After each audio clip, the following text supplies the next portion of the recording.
Assalamualaikum warahmatullahi wabarakatuh. Gimana kabarnya semuton semua? Semoga dalam keadaan sehat walafiat ya. Saya doakan semuton semua yang sekarang punya kesusahan semoga sudah menemukan solusinya, dan yang masih jomblo saya doakan semuton semua sudah menemukan pasangannya. Jadi hari ini semuton saya punya lagi nih video yang menarik ya, random tapi ya.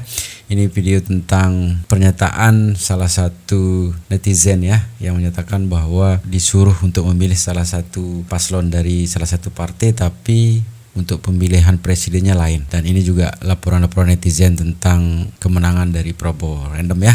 Jadi gimana video selengkapnya semeton? Yuk kita saksikan bersama-sama. Ini dia videonya.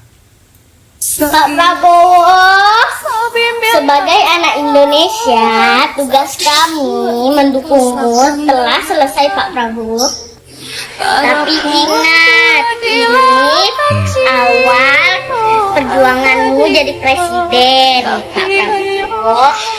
Karena apa? Kami tidak butuh janji manis. Yang kami butuhkan bukti nyata. Izin sedikit ya. Jadi beberapa hari sebelum aku mau nyoblos, itu ada tim sukses dari PDI Perjuangan khusus untuk caleg DPR RI ngomong, Neng, jangan lupa pilih yang ini ya untuk dapil Jakarta Pusat, Jakarta Pusat, Jakarta Selatan, Hongkong dan sekitarnya kalau nggak salah. Nah karena aku pemilihnya di Jakarta Selatan, aku iyain, oke, karena aku merasa nggak apa-apa lah PDI Perjuangan, karena kan aku pilih Ganjar Mahfud, itu pilihan aku gitu calon presidennya. Iseng aku nanya, berarti kalian Ganjar Mahfud juga? Enggak, kita kalau presiden pilih Prabowo. Jadi ternyata banyak yang demikian, makanya kaget banget. Jadi militansi dari pendukung PDI yang datang ke lapangan itu benar-benar PDI untuk caleg, caleg. Tapi kayaknya aku mencurigai tidak untuk Pak Ganjar dan Pak Mahfud. Itu sedih loh. Sebenarnya sedih. Aku sebagai pendukung Pak Ganjar itu sedih. Karena mencoba mengimajinasikan perjuangan mereka gitu. Kayak lari-larian sendiri mungkin seperti itu. Apa mungkin karena sudah terdistraksi, kan biasanya kan pemilihan presiden terpisah gitu kan. Terus sekarang kan mesti rame-rame, jadi kayak terdistraksi begitu. Kepentingan caleg juga dia mau cari suara, terus gimana juga dia mau sosialisasi ini. Sementara benturan-benturan banyak seperti itu. Ini kan ini tidak mengurangi investigasi tentang kecurangan-kecurangan. Tapi ini saya mau bicara realnya.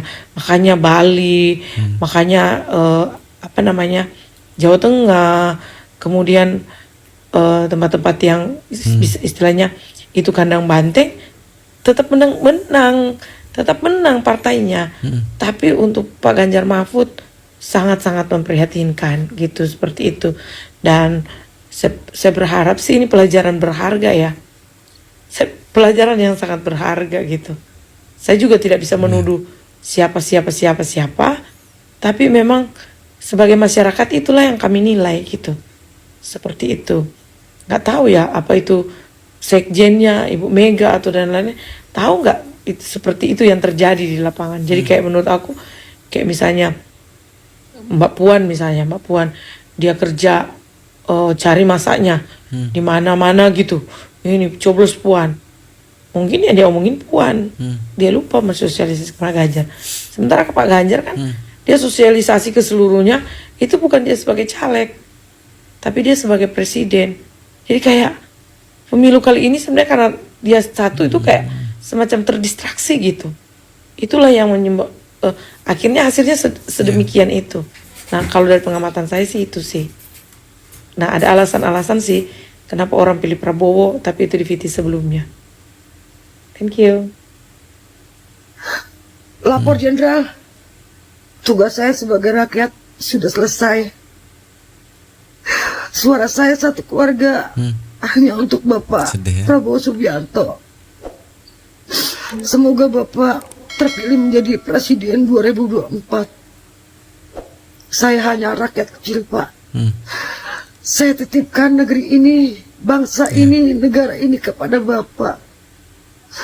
Semoga Bapak menjadi presiden 2024 yang baik, yang amanah, yang sayang sama rakyat Bapak.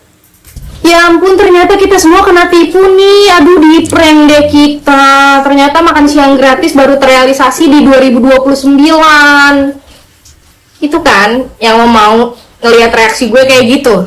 Gitu loh. Sebenarnya gue udah gak mau banget ya ngeladenin lo pada nih. Tapi ya kali ini gue harus jelasin. Karena kemarin rame juga tuh di konten gue yang ngebahas soal makan siang gratis. Anggarannya besar banget. Dari mana uangnya? Gak make sense tau. Iya emang gak make sense kalau nih misalnya Pak Prabowo jadi presiden nih, udah menang, udah ditetapkan pemenang gitu dari KPU. Ya habis dia dilantik, besoknya tuh program jalan semua. Besoknya tuh program jadi, seluruh Indonesia menikmati. Itu gak make sense emang. Gini ya tuan-tuan dan nyonya-nyonya semua, semuanya itu ada tahapannya, bertahap. Kalau langsung full, jadi, jebret, gue juga mempertanyakan uangnya dari mana. Kok bisa? Malah aneh. Nih gue tampilin, dibaca, dipahamin. Di situ terbilang target untuk 82,9 juta anak. Lo pada tahu target gak sih?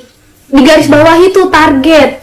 Jadi artinya 82 juta anak itu target mereka. 82 juta anak itu 100%-nya.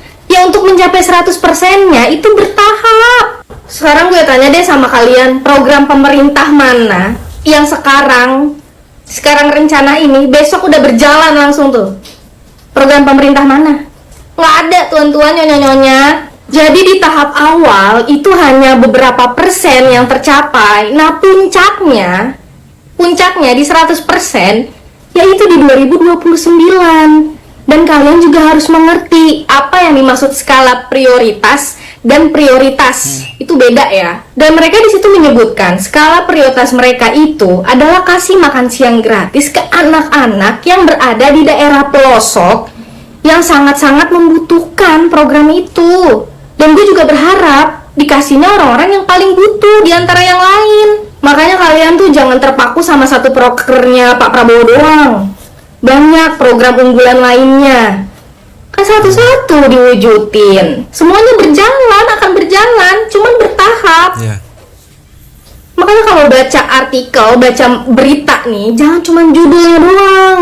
Dibaca tuh isinya sampai bawah, scroll. Kalian itu terlalu berisik, tapi kosong, nggak ada isinya. Gue aja nggak pernah berisik tuh. Paslon kalian menyebutkan saya akan membangun 40 kota setara Jakarta. Nggak berisik gue. Padahal menurut gue itu nggak make sense. Nggak masuk akal di gue. Ya, thank you.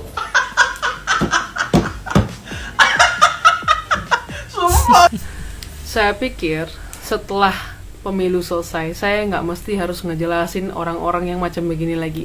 Orang-orang yang hanya baca headline-nya berita tanpa mendalami isi beritanya dan mencari tahu apa sih sebenarnya yang terjadi dengan headline-nya itu. Jadi berita itu fokusnya tentang apa. Aduh, untuk masalah makan siang gratis ini saya kutip visi misinya Prabowo Gibran deh. Beginilah kalau orang-orang yang minim literasi, jadi nggak mau cari tahu sih apa sebenarnya. Ini di halaman 23 dari visi misinya Prabowo Gibran, bahwa di sana di paling bawah dikatakan program ini menargetkan lebih dari 80 juta penerima manfaat dengan cakupan 100% pada 2029. Untuk mengerti bahwa program ini dananya akan diambil dari APBN. Dan APBN kita di 2024 itu udah set, dan itu udah di set sama timnya Pak Jokowi, pokoknya dari pemerintahannya Pak Jokowi. Jadi seandainya kata pun Prabowo nanti naik di Oktober, ya hanya melanjutkan yang sudah ada. Mungkin bisa mengalokasikan dananya, tapi tidak bisa full. Mulailah dilakukan secara bertahap. Nah, jika nanti APBN 2024 sudah selesai, nanti kan ada pengajuan anggaran lagi untuk 2025. Dan dari situ nanti mulailah dimasukkan alokasi dana untuk program ini, walaupun tidak bisa 100% karena terbatasnya APBN-nya kita. Karena kalau misalnya APBN 100% digunakan untuk program ini, maka program-program pemerintah yang lain akan bisa terbengkalai. Jadi, kenapa program ini tidak bisa dijalankan 100% langsung? Satu alasan yang pasti itu karena adanya keterbatasan anggaran. Gue tadi sempat baca, Mindra, itu ada komen bahwa Iya. kalau misalnya jalankan 100%, maka APBN akan kolaps. Karena kita harus sadar diri juga berapa pendapatan negara kita, berapa kita bayar pajak, seperti itu kan. Dan cara untuk ngatasinnya adalah dilakukan program ini secara bertahap, diberikan stimulus perlahan gitu loh.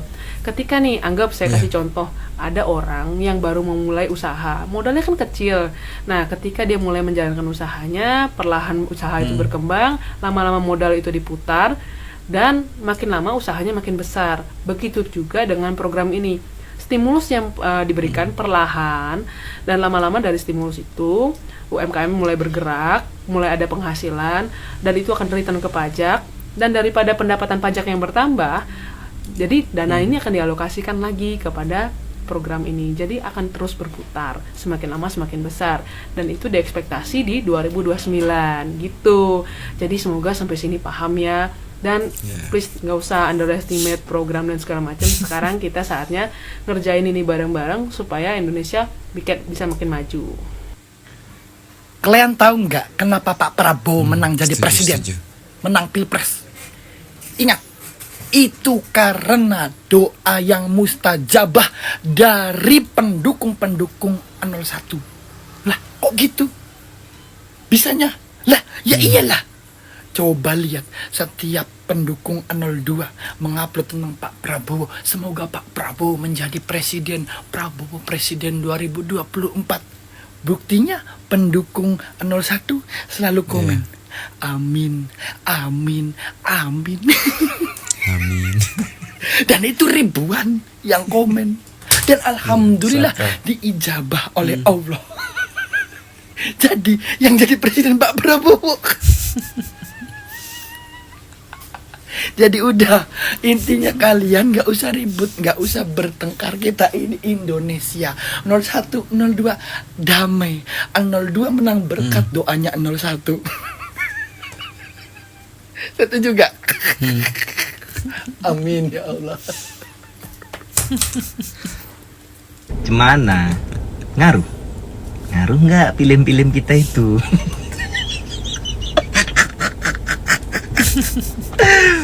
Udah kelar main abah-abahannya? Udah kelar? Hah? Habis ini mau pakai istilah apa lagi? Hah? Makanya, kualat kan pendukungnya. Jangan kebiasaan ngata-ngatain orang tolol, orang goblok, orang bodoh, orang nggak berpendidikan, kayak nggak orang kuliah, nggak berintelektual, nggak ngerti etika. Itulah kebiasaan. Ngerasa paling paham dunia, tiba-tiba si paling ngerti. Sedap. Sekali muncul orangnya 58%. Curang ini. Lucu kali mah, tiba-tiba curang ya. Padahal samanya balance, yang sini ada kecurangan, sini juga ada kecurangan. Yang aku lihat sekilas ya dari sosial media. Makanlah sedikit, nanti sakit. Putus asa pendukung Prabowo hanya bisa joget-joget, gak bisa nunjukin prestasi capres andalannya. Pendukung Prabowo, dengerin tuh apa kata mbaknya. Prabowo mah nggak ada prestasinya, nggak ada yang dibanggakan, modalnya joget-joget doang. Ya tuh mbaknya. Mending kita pilih capresnya mbak ini, lebih banyak prestasinya.